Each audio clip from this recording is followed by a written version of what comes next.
Shalom. Shalom, all praises to Yahweh. Ba'ashem Yahweh Shai. Ba'ashem HaRakah Kadash. Double honors unto the apostles and elders of great millstone who rule well. And shalom to the hopeful elect. This is a biblical commentary on the book of Joshua, the 12th chapter.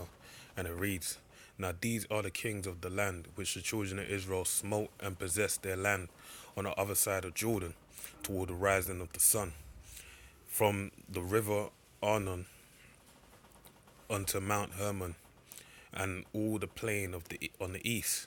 Sihon, king of the Amorites, who dwelt in Heshbon, and ruled over Aroer, which is upon the bank of the river of Arnon, and from the middle of the river, and from half Gilead unto the river Jabbok, which is the border of the children of Ammon, and from the plain of the sea of Senaroth on the east, and unto the sea of the plain, even the salt sea on the east, the way to Beth Jeshimoth,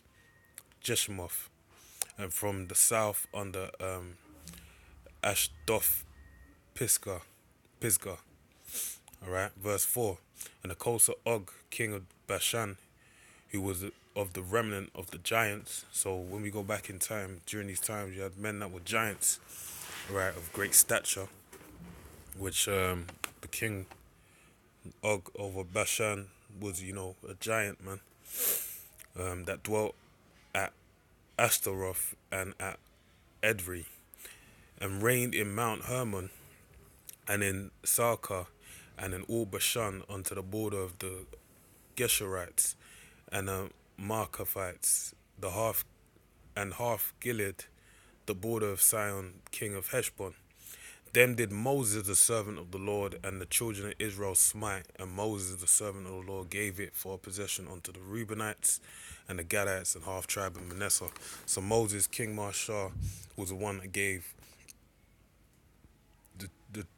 those three tribes, or two and a half tribes, their possession in the land of Israel.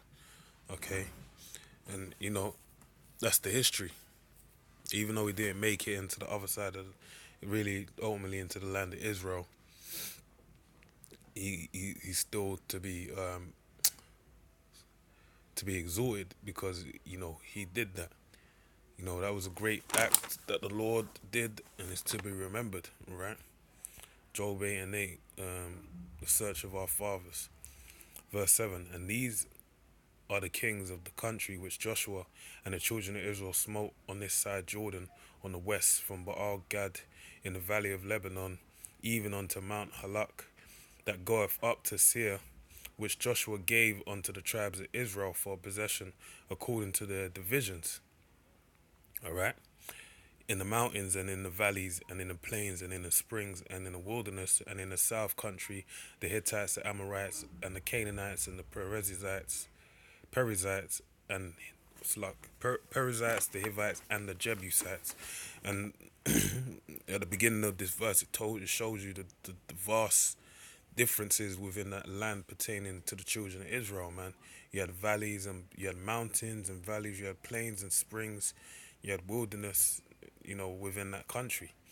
All right. So verse 9, the king of Jericho, 1. The king of Ai, which is beside Bethel, 1. The king of Jerusalem, 1. The king of Hebron, 1. The king of Jarmuth, 1. The king of Lachish, 1. The king of Eglon, 1. The king of Gezer, 1. The king of Debir, 1. The king of Gader, 1. The king of Harmah, 1. The king of Arad, 1. The king of Libnah, 1. The king of Adullam, 1. The king of Makeda, 1. The king of Bethel, 1. The king of Tapuyo, 1. The king of Hefer, 1.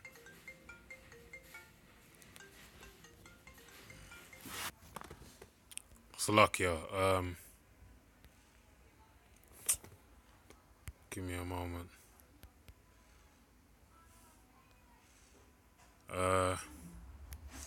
The king of Libnah, 1. The king of Adullam, 1.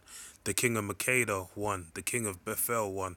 The king of Tapua, 1. The king of Hefer, 1. The king of Aphek won. The king of Lasharon won. The king of Badon won. The king of Hazar won.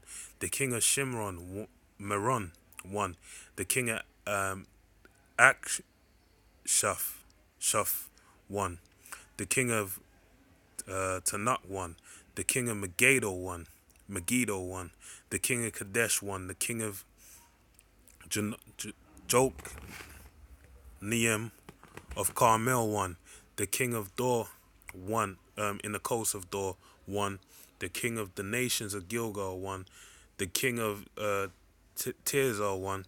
All the kings 30 and 1. So of all the kings that were conquered was one, and that even showed you how abundant that land is. That is a land of many. Basically, had many kings over it, man. All right, great abundance, and even that's why I have the poem William Blake. Um, to have actual rule that many rulers in that land, all right, in that portion of land shows you how great in abundance it was to have so many rulers over that portion of land.